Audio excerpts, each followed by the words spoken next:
제가 리더십 그러면 굉장히 쉬운 말이고 그런 것 같지만 이게 학술적으로 깊이 연구해 놓은 학자들이 좀 있더라고요. 조직의 목적을 달성하려고 구성원을 일정한 방향으로 이끌어 성과를 창출하는 능력. 이게 이제 리더십, 통솔력의 학술적 해석이더라고요. 그러면 당대표와 구성원들, 당원, 그리고 정치인, 국회의원들의 공통의 목표는 총선 승리가 아니겠습니까? 당장. 그러면 이 공동의 목표, 총선 승리를 이루기 위해 조직 구성원들을 잘 끌어나가야 되는 거잖아요. 이끌고. 그게 이제 리더십이라고 볼 수 있잖아요. 그러면 그 리더십과 능력을 갖춰야 되는데 어느 날 갑자기 하루아침에 로마가 하루아침에 이루어지지 않듯이 그러면 그런 능력을 갖추기 위해서는 도대체 어떤 요소들이 필요한가. 이것도 제가 한번 이건 제 개인적 연구입니다. 네. 첫 번째는 그런 능력을 갖추기 위해서는 풍부한 경험과 연륜이 있어야 될 것 같아요. 그래야 조직 구성원들이 믿고 따를 것 같아요. 그런 면에서 봤을 때 제가 세 당만 비교해 봤습니다. 이해찬, 손학규, 황교안. 이 순서 같아요. 이거는 풍부한 경험.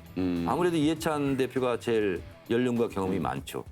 그리고 그다음 손학규, 황교안 대표는 아무래도 경험, 연륜 이런 게 좀 부족한 편이죠. 두 번째는 그런 능력을 가지려면 자기 희생, 자기 헌신이 따라야 되죠. 나도 이렇게 양보하고 나도 희생하고 헌신할 테니 당신들도 그렇게 해줘라 라는 게 있어야 되잖아요. 그래야 아마 지도자로서의 권위가 생길 텐데 이 부분도 이해찬 당대표가 1등이에요. 왜?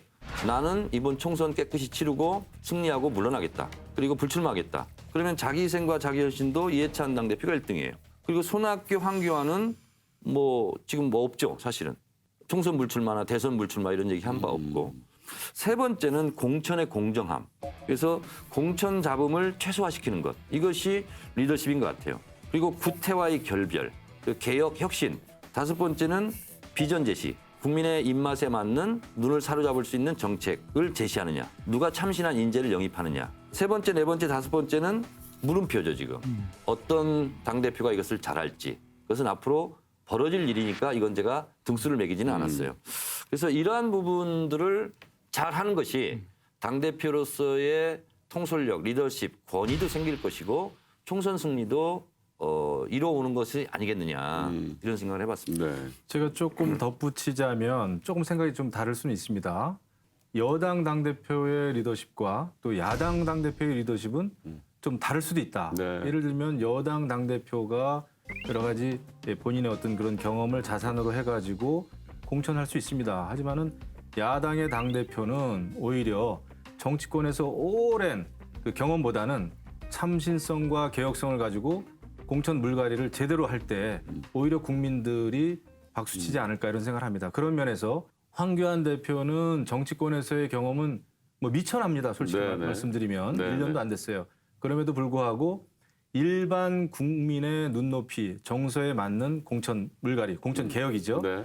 이런 거를 잘만 한다면 오히려 이해찬 당대표가 가지고 있는 경험보다 훨씬 더 좋은 그 공천 효과를 낼 수도 있다. 저는 이렇게 생각합니다. 왜냐하면은 한 분야에서 경험을 오래 쌓는 것은 굉장히 중요한 자산으로서의 역할도 있지만 한 물에서 오래 있으면은요 매너리즘에도 빠집니다. 그리고 고려할 게 너무나 많아요. 정치에 있어서의 여러 가지 고려해야 될 그런 사항들을 너무 잘 알기 때문에 개혁성을 나타내기는 좀 어렵다. 오히려 외지에서 그러니까 정치 바깥에서 네네. 오신 분들은 이런 거 저런 거 고려하지 않고 국민의 철저한 눈높이에서 봤을 때는 그 개혁성 면에서는 좋은 성과를 낼 수 있다. 이렇게 생각을 저는 하고 있죠. 그 이제 말씀하셨으니까 구체적으로 그러면 국민들은 어떠한 정치 행위를 했을 때 이 당대표가 리더십이 있는가 없는가를 판단하는가. 이것도 제가 5개를 한번 해봤어요. 현역 물갈이를 얼만큼 많이 하느냐. 또 하나는 국민들이 공감할 수 있는 정책을 얼마나 내느냐. 가장 주목받는 것은 아마 인재 영입 부분의 성과일 겁니다. 그리고 네 번째, 다섯 번째가 공천심사위원회를 어떻게 구성하느냐. 그리고 선거대책위원회, 선대위를 어떻게 구성하느냐. 이것은 어떤 사람이 배치되느냐 문제일 거예요. 그러면서 저 당이 지금 총선을 제대로 준비하고 있구나. 아니구나. 그래서 대체적으로 공천심사위원회 구성 이런 것을 보면서 사실 국민들은 총선 전에 어느 당을 찍을까는 반쯤은 결정한다고 봐요. 네. 어떻게 들으셨습니까? 지금 그 정청래 전 의원께서 말씀하신 것은 네. 요번에 그 민주당 총선 기획단에 들어가셨죠. 위원으로. 네, 네. 예, 그거를 그대로 말씀하신 것 같아요. 아 그래요? 예, 총선 기획단에서 민주당에서 이런 걸 하겠다. 6가지. 그대로 들어있는 것 같아요. 제가 신문 보도에서 본 거랑 일치하는 네. 건데요. 그래서 지금 이제 민주당 PR을 하신 거죠. 그래서. 피할 건 피하고 알릴 건 알린다. 피하랬듯. 그리고 지금 이제 충분히 민주당이 준비를 많이 하고 있다는 걸 알리신 것 같아요. 의도는 그거인 것 같고요. 그런데 황교안 대표를 물고 늘어진 것 같으신데 그냥 그걸 떠나서 그냥 황교안 대표에 대해서만 얘기해 보자면 리더십에 대해서 네. 굉장히 미숙한 지금 모습을 보이고 있죠. 그게 왜냐하면은 첫 번째는 정치는 아무나 하는 게 아니거든요. 그러니까 정치가 전문 기술이에요. 의사, 변호사 아무나 못 하잖아요. 그 전문적인 기술이거든요. 그러니까 방송은 아무나 해도 되나요? 그것도 아니죠. 그래서 방송을 잘하시죠. 그래서 방송도 방송인이 따로 있잖아요. 그래서 제가 보는 정치를 아무나 한다는 건 큰 착각인 것 같아요. 그래서 정치야말로 전문 기술이기 때문에 오랜 동안 훈련과 단련을 거쳐야 돼요. 그러니까 DJ나 YS가 성공한 정치인이 된 것은 아주 젊은 나이서부터 국회의원이 되려고 했었고 굉장히 고생을 많이 했잖아요. 네, 선수를 네. 쌓으면서 네. 온갖 경험을 다 한 거죠. 그런 경험을 거치면서 지도자가 된 거예요. 내가 지도자다가 아니라 아니면 사람들이 따르게 된 거죠. 그래서 제가 보기에는 많은 시간과 전문적인 훈련과 단련이 필요하고 그것으로 인해서 자연스럽게 리더십이 만들어지는 것이죠. 자연스럽게. 근데 황교안 대표는 지금 보면은 평생 검사였잖아요, 사실은. 그 다음에도 공무원을 계속했잖아요. 그러니까 무슨 얘기냐면은 위에서 떨어지는 일은 잘하시는 것 같아요. 네.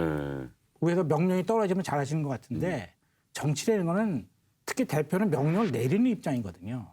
명령을 쫓아가는 게 아니잖아요.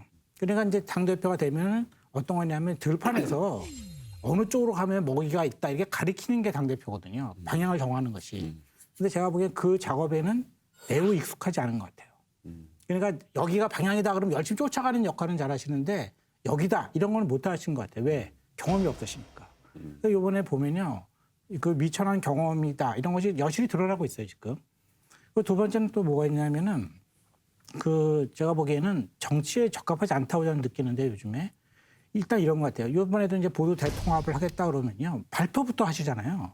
자유민주주의와 시장 경제의 헌법 가치를 받드는 모든 분들과의 정치적 통합을 본격적으로 추진할 것을 선언드립니다.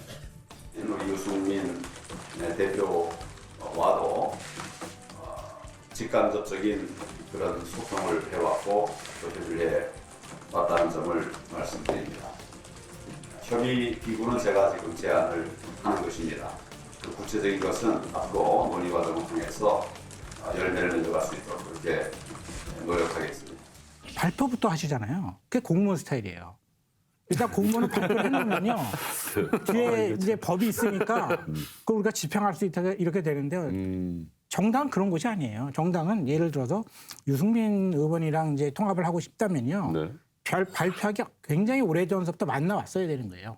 알리지 않고. 그래서 충분히 논의를 하고 뭐 탄핵 문제라든가 여러 가지 한 세세한 문제까지 다 조정을 해야 되는 것이죠. 그다음에 외연을 어디까지 확대할 것인지, 그다음에 그럼 바른미래당과는 어떤 관계를 유지할 것인지, 그렇다면 민주당과의 이번 총선에도 어떤 전략으로 임할 것인지에 관해서 굉장히 많은 대화를 통해서 그걸 조정을 하는 것이 정치예요. 그다음에 그것이 어느 정도 합의를 봤으면은 어느 때 발표하는 것이 가장 극적인가 그 효과가 이걸 따지기 정치거든요. 그런데 딱 공무원 스타일이에요. 일단 발표를 해요. 그러면 이제 질문이 나오죠. 그럼 유승민 의원과 통화를 했는가? 네, 네. 인사 정도 했다. 그러면 사람들이 받아 적으면서 어쩌라는 것인가 우리한테. 이게 정치인가 도대체. 이게 공무원이 지금 뭐 장관이 기자회견하나. 제가 보기에는 정치인이 아니에요.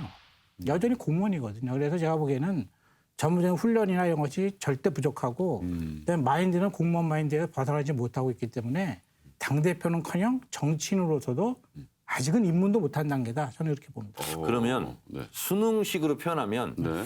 암기력은 있으나 창의력은 없다. 뿐만 아니라 그 이제 창의력이라는 것도 정치인의 가장 중요한 것은 방향 감각이거든요. 도대체 이 벌판에서 어디로 가야 되는 건지. 방향 그게 감각. 왜냐면 국민들이 아니, 나침반 하나 들고 다니면 되잖아요. 그렇죠. 그러니까 국민들이 필요한 게 나침판이잖아요. 우리가 예를 들어 경제 위기가 왔으면 어느 쪽으로 가야지 경제가 도대체 다시 부흥할 것인지 어느 산업을 해야 될까 이런 게 중요하잖아요. 그럴 때 여러 방향이 있지만 이쪽 방향이다. 이게 정치가 하는 일이죠. 네, 네. 근데 제가 보기에는 전혀 그런 지금 나침반을 우리한테 보여준 적이 없다. 어. 그 뭐 제가 보기에는 그 대표는커녕 정치인으로서도 지금 상당히 고전하고 있는 것이 아닌가. 네. 오늘은 이쪽의 2대 1인 것 같습니다. 사안마다 달라지죠. 맞아. 아니 그냥 듣고만 계셔서는 안 될 것 같은데요? 아니죠. 네. 제가 이제 할 말이 좀 생겼죠. 네, 네, 하셔야죠. 네.